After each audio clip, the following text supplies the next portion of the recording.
Kutipan babat Tanah Jawi tentang kisah perseteruan Prabu Brawijaya dengan Sunan Giri. Alkisah Prabu Brawijaya di Majapahit pada suatu hari Pisowanan sedang bertahta di singgasana Gading. Para putra lengkap menghadap beserta para punggawa Majapahit. Berkata Prabu Brawijaya, "Hai Patih Gajah Mada, bagaimana kabar tentang orang di Giri? Beritanya dia mempunyai banyak pengikut. Apakah benar demikian?" Ki Patih Gajah Mada menyembah dan berkata, "Berita itu benar, Paduka." Prabu Brawijaya berkata lagi, "Hei Patih, perintahkan segera punggawa yang banyak untuk menyerang orang di Giri itu." Patih Gajah Mada segera menyiapkan pasukan seperti perintah sang raja. Para punggawa telah menyiapkan pasukan masing-masing dan segera berangkat ke Giri. Tidak lama mereka telah sampai dan mengepung Giri. Seketika penghuni Giri geger karena tak menduga akan diserang pasukan Majapahit. Para wanita dan anak-anak berlarian mengungsi ke dalam puri, meminta perlindungan kepada Kanjeng Sunan Giri. Sementara itu para lelaki bersiap mempertahankan diri dengan bertekad melakukan perang sabil. Namun karena memang bukan prajurit, para santri di Giri terdesak oleh musuh. Banyak di antara mereka yang tewas. Mereka kemudian mengungsi ke Kedaton Giri. Saat itu Kanjeng Sunan Giri sedang menulis. Sunan kaget oleh kedatangan istri dan para santri yang melaporkan bahwa Giri telah diserang Majapahit dan posisi mereka kini terdesak oleh lawan. "Duhai Kanjeng Sunan, para sahabat Paduka sekarang terdesak oleh musuh yang menyerang tiba-tiba. Banyak yang tewas dan terluka. Sekarang bagaimana kehendak Paduka?" kata para wanita. Sunan Giri kaget mendengar berita itu. Spontan Kanjeng Sunan melempar pena yang dipakai menulis dan berdoa meminta pertolongan Allah. Pertolongan itu datang dengan segera. Pena yang dilempar berubah menjadi keris dan melesat ke arah pasukan Majapahit.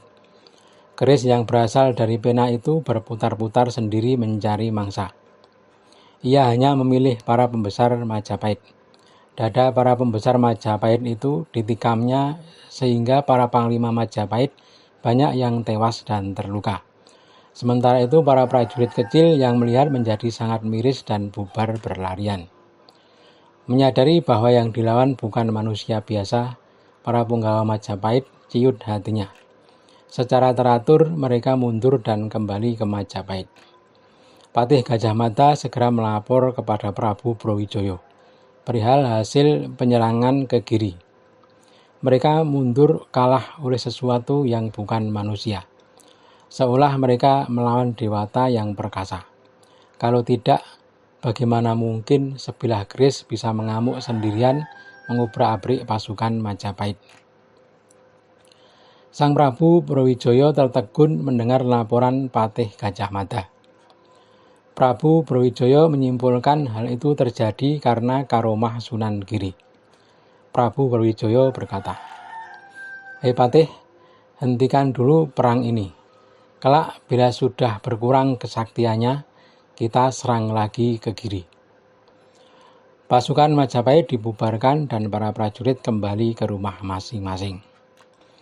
Sementara itu di Giri setelah musuh pergi, keris yang tadi mengamuk kembali lagi ke hadapan Kanjeng Sunan. Terlihat keris itu berlumuran darah. Kanjeng Sunan yang melihat keris berlumuran darah segera beranjak ke tempat sholat untuk bersujud kepada Allah. Sunan meminta pengampunan segala kesalahan dan dosa-dosa. Setelah keris kembali diambil dan seketika darah yang melumurinya hilang. Tidak lama kemudian para santri sudah berkumpul kembali. Kanjeng Sunan berkata, "Wahai semua sahabatku, ingatlah kalian. Keris ini aku beri nama Kalam Munyeng karena asalnya dari pena atau kalam yang berputar-putar atau munyeng. Sekarang kalian berdoalah meminta pengampunan Allah, karena kita baru saja berperang melawan Majapahit. Dia adalah raja di Jawa dan kita telah berani melawannya. Setelah kejadian itu Giri aman sentausa. Sampai akhir usia Sunan Giri tak ada lagi gangguan datang dari Majapahit. Setelah Kanjeng Sunan Giri wafat, yang menggantikan adalah sang cucu yang kemudian dikenal dengan nama Sunan Parapen. Kanjeng Sunan Parapen memerintah Giri tak beda dengan sang eyang. Semua orang Giri hormat dan tunduk kepadanya. Di Majapahit, berita wafatnya Sunan Giri telah terdengar. Prabu Brawijaya teringat kekalahan pasukan Majapahit dahulu. Barangkali karena Giri sudah ditinggal oleh Kanjeng Sunan, kekuatannya sekarang lemah. Maka Prabu Brawijaya kembali berniat menyerang Giri. Berkata Prabu Brawijaya, "Wahai Patih Gajah Mada, sekarang siapkan para punggawa beserta pasukan bersenjatanya. Kita akan kembali menyerang Giri. Semua putraku ikutlah dalam penyerangan ini." Patih Gajah Mada menyatakan kesiapan. Pagi hari berikutnya, pasukan besar Majapahit sudah bersiap berangkat. Bergemuruh sorak-sorai pasukan Majapahit di sepanjang perjalanan. Sementara itu di Giri, berita kedatangan pasukan Majapahit sudah terdengar. Kabarnya para putra sang Raja Majapahit sendiri yang melaksanakan penyerangan. Seketika Giri kembali geger. Para wanita dan anak-anak kembali mengungsi sampai ke pinggir samudra. Sedang para lelaki kembali bersiap menghadapi musuh yang datang. Tak lama kemudian pasukan Majapahit tiba dan langsung mengepung Giri. Begitu besar pasukan Majapahit sehingga datangnya mirip gelombang samudra yang menerjang Kedaton Giri. Para santri di Giri bubar berlarian. Sunan Giri Parapen memutuskan keluar dari Puri bersama para santri. Kedaton Giri sengaja dibakar agar tidak diduduki pasukan Majapahit. Para prajurit yang mendapati Kedaton Giri telah kosong merasa tidak puas, lalu naik ke pemakaman Sunan Giri di puncak gunung. Mereka lalu merusak makam Kanjeng Sunan Giri. Di pemakaman itu ada 2 orang penjaga yang cacat tubuhnya dan tampak hina. Seorang pincang dan bengkok kakinya, sehingga tak mampu lari. Keduanya tertinggal dan tak sempat menyelamatkan diri. Para putra Raja Majapahit segera memerintahkan para prajurit untuk menggali makam. Para prajurit mengambil cangkul dan menggali, tetapi setiap mengayun cangkul, mereka jatuh terkapar dan muntah darah. Lalu datang temannya menggantikan, tetapi lagi-lagi mereka jatuh terkapar. Begitu terjadi seterusnya sehingga para prajurit takut menggali. Para putra raja berkata, "Suruh 2 orang penjaga makam yang cacat tadi untuk menggali. Kalau tidak mau, aku akan mencoba kerisku padanya." Kedua orang tadi terpaksa menurut karena diancam akan dibunuh. Mereka berdua berhasil menggali sampai pada penutup jenazah yang terbuat dari papan kayu. Papan kayu segera dibuka. Tiba-tiba dari dalam muncul tawon yang jumlahnya ribuan. Semakin lama tawon yang keluar semakin banyak, sampai-sampai langit menghitam seperti mendung. Tawon-tawon lalu turun menyerang para prajurit Majapahit sehingga bubar berlarian. Tawon-tawon yang jumlahnya terus bertambah mengejar sampai ke negeri Majapahit dan masuk ke dalam Kedaton. Penghuni Kedaton Majapahit bubar mencari selamat. Laki, perempuan, dan anak-anak pun semua diserang. Prabu Brawijaya dan para wanita penghuni istana ikut lari terbirit-birit sampai jauh dari keraton. Untuk beberapa saat keraton Majapahit kosong ditinggalkan penghuninya. Sementara itu di Giri 2 orang cacat yang menggali kubur selamat. Ajaibnya, cacat mereka hilang seketika dan kembali menjadi manusia normal.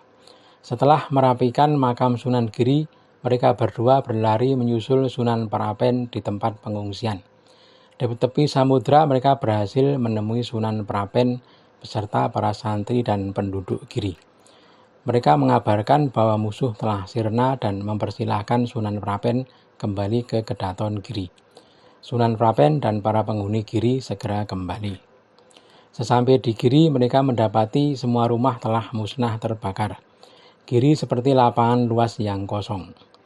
Kanjeng Sunan Prapen kemudian menyuruh para santri ke Majapahit untuk mengambil rumah-rumah kosong di Kota Raja. Pada saat itu Majapahit masih ditinggalkan para penghuninya. Rumah-rumah yang kecil dan bisa dibawa mereka angkut sebagai ganti perumahan di Giri yang terbakar.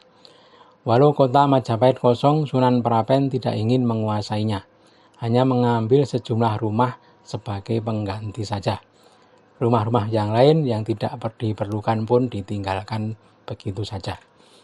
Di tempat lain, Prabu Brawijaya yang berada di pengungsian diberitahu bahwa kota Majapahit telah aman.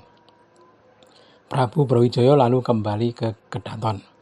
Sejak peristiwa itu, Prabu Brawijaya kapok menyerang Giri. Kanjeng Sunan Giri Prapen lestari memerintah di Giri dan mengajar para santri. Selamanya, Giri aman dari gangguan Majapahit.